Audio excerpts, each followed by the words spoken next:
সুখবর সুখবর সুখবর, এবার আবাস যোজনার টাকা দেওয়া নিয়ে দারুণ একটি খুশির খবর উঠে এসছে।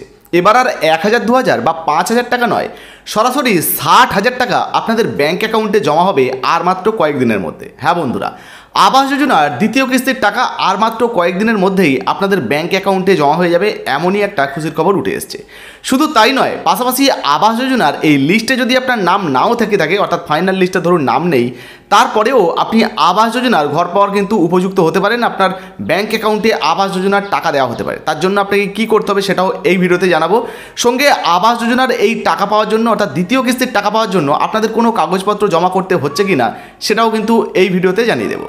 তো চলুন শুরু করি। তবে তার আগে আপনাদেরকে জানিয়ে দিই, এই আবাস যোজনার টাকা দেওয়া নিয়ে মুখ্যমন্ত্রী মমতা বন্দ্যোপাধ্যায় কিন্তু একটা বড় ঘোষণা করেছেন, সেটা আজকে আপনাদেরকে আগে দেখাবো। তারপর আবাস যোজনার টাকা আপনারা কবে পাবেন, পার্মানেন্ট ওয়েটিং লিস্টে যাদের নাম রয়েছে বা যাদের লিস্টে নাম নেই তাদেরকে কী কী করতে হবে সেটা আপনাদেরকে জানিয়ে দেবো। চলুন বর্তমানে এই টাকা দেওয়া নিয়ে মুখ্যমন্ত্রী মমতা বন্দ্যোপাধ্যায় কী জানিয়েছেন সেটা আগে আপনাদেরকে দেখিয়ে দিই। বাংলার বাড়ি প্রকল্পে 12 লক্ষ মানুষ অর্ধেক টাকা পেয়েছেন, অর্ধেক টাকা ডিসেম্বরে পেয়ে যাবেন। আর আরও 16 লক্ষ পরিবার তারা ডিসেম্বর মাসে অর্ধেক টাকা পেয়ে যাবেন, মে মাসে অর্ধেক টাকা পেয়ে যাবেন। আর এরপরেও যদি কিছু বাকি থাকে সেটা আমি পরে দেখে দেবো।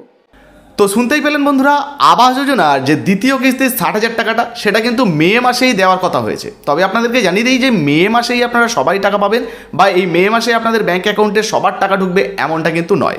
যেহেতু ধাপে ধাপে টাকা দেওয়া হয়, ফলে কেউ কিন্তু আগে পেতে পারেন, কেউ পরে পেতে পারেন। সেক্ষেত্রে আপনি মে মাসে না পেয়ে জুন মাসেও কিন্তু আপনার ব্যাঙ্ক অ্যাকাউন্টে টাকা পেতে পারেন।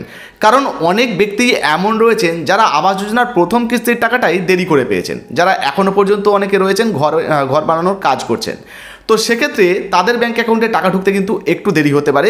তারা কিন্তু মে মাসে না পেয়ে জুন মাসের দিকে আপনাদের ব্যাঙ্ক অ্যাকাউন্টে টাকা পেতে পারেন। তো আশা করি আপনারা বুঝতে পারলেন। এবার পার্মানেন্ট ওয়েটিং লিস্টে যাদের নাম রয়েছে তারা কবে থেকে পাবেন? দেখুন, আপনাদেরকে তো মে মাসে টাকা দেওয়া হবে না, আপনাদের টাকা ডিসেম্বর মাসে আপনাদের ব্যাঙ্ক অ্যাকাউন্টে ঢুকবে। মোটামুটি ডিসেম্বরের 15 তারিখ বা তারপর থেকে আপনাদের ব্যাঙ্ক অ্যাকাউন্টে প্রথম কিস্তির টাকা ঢোকার একটা বড় সম্ভাবনা রয়েছে।